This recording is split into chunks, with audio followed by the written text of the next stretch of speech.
L'évolution humaine peut être observée sous deux formes. La première est celle que nous connaissons tous, l'évolution physique.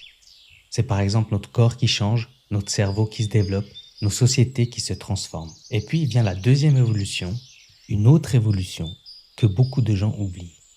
Et c'est l'évolution intérieure. Et dans cette évolution, il existe un ordre bien spécifique de ce qui s'éveille en nous. Un ordre intérieur qui ne commence pas par le corps, mais par ce qui vient avant le corps. Une évolution plus discrète, plus silencieuse, mais infiniment plus profonde. Avant même que notre corps vienne au monde, il existe quelque chose que beaucoup de traditions appellent l'âme. Personne ne peut la peser, personne ne peut la mesurer. Et pourtant, presque toutes les cultures de l'histoire humaine parlent de cette présence.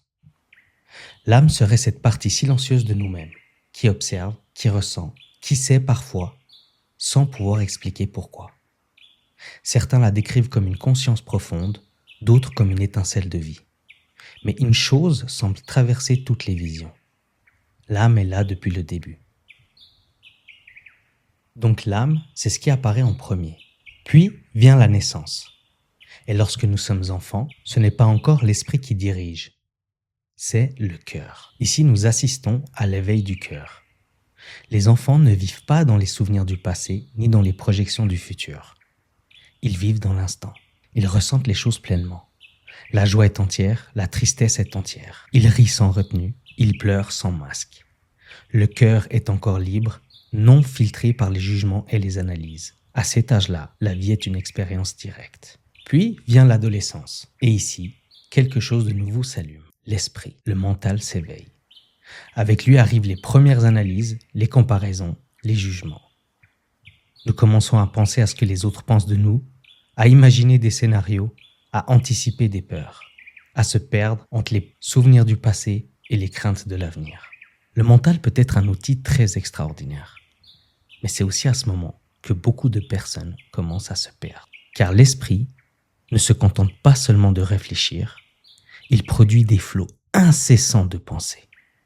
Des pensées qui analysent, qui jugent, qui doutent et parfois qui nous enferment. Et c'est exactement ici que beaucoup de gens atteignent des profondeurs très très sombres qui vous éloignent du chemin vers la rencontre ultime. Le monde du mental. J'aimerais qu'on prête plus notre attention à ce stade, car c'est le stade où beaucoup de gens abandonnent. Un espace où les pensées surgissent sans arrêt, des souvenirs qui reviennent, des regrets du passé, des inquiétudes pour l'avenir, des questions sans réponse. Pourquoi je dis cela? Pourquoi je n'ai pas fait ceci? Et si tout se passait mal? Et peu à peu, ces pensées peuvent devenir comme un bruit constant, un bruit qui nous éloigne du moment présent. Un bruit qui peut nous donner l'impression de descendre toujours plus bas, comme si nous étions au fond d'un gouffre intérieur. Donc concrètement, ça change quoi? Ça change que maintenant, ton cœur ne ressent pas uniquement ce qui se passe dans le moment présent, mais il ressent également les illusions que tu te fais. Parce qu'imaginons que tu es seul dans ta chambre. Qu'est-ce qui pourrait blesser ton cœur à ce moment-là? Ton meuble? Ton lit? L'illusion du gouffre. Beaucoup de personnes pensent que cet endroit est une fin.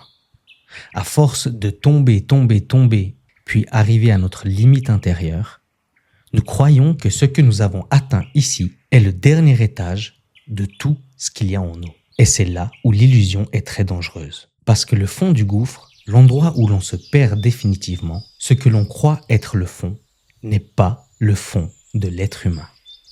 C'est simplement le dernier étage de ton monde mental. Et si tu ignores cette évolution intérieure, ce qu'il se passe à l'intérieur de toi, et que tu t'identifies à ce qu'il se passe en toi, tu vas évidemment t'identifier à ce dernier étage qui va se briser, qui va mourir. Ça veut dire que toi-même, tu vas avoir l'impression de vivre la mort de quelque chose, l'éclat total de ton être. Et lorsque l'on dépasse cet étage, quelque chose de nouveau apparaît. La rencontre avec soi. Derrière ce dernier étage du mental qui était fait de souffrance et d'anxiété, derrière le bruit des pensées, derrière les analyses et les jugements, se trouve un espace beaucoup plus calme. Un espace que le mental ne peut pas contrôler. C'est là que commence une autre étape de vie. Et à mon sens, la plus spectaculaire de l'évolution humaine.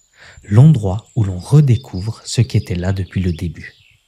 Cette voix silencieuse, cette présence discrète que l'on appelle parfois l'âme. Bien qu'elle apparaît avant notre corps, elle s'éveille en dernier. Lorsque nous avons traversé les abîmes du cœur, lorsque nous avons fouillé les labyrinthes du mental, lorsque nous avons fait ce voyage, nous arrivons face à nous-mêmes. Et cette rencontre n'est pas forcément douce. Elle est souvent, comme dans mon cas ou comme dans plusieurs autres cas, très explosive. Une rencontre qui secoue tout notre monde intérieur. Une rencontre qui bouleverse nos repères. Et lorsque l'intérieur tremble, l'extérieur commence lui aussi à changer. Car dans cet instant, quelque chose que nous avions laissé derrière nous refait surface. Nous retrouvons notre enfant intérieur. Celui que nous avions abandonné quelque part sur le chemin. Celui qui savait rire sans raison. Celui qui savait ressentir la vie sans se protéger. Peu à peu, lorsqu'on est sur ce chemin, le cœur commence à se remplir à nouveau d'une énergie vivante. Une énergie presque oubliée. Une énergie nostalgique qui nous relie directement à la vie. Le cœur recommence à rire avec cette innocence que nous pensions avoir perdue. Et pendant ce temps, le mental change lui aussi. Il cesse d'être un endroit où l'on se perd, il devient un espace où l'on observe, où l'on découvre, où l'on s'ouvre. Un espace qui ne nous enferme plus, mais qui nous guide vers une paix intérieure.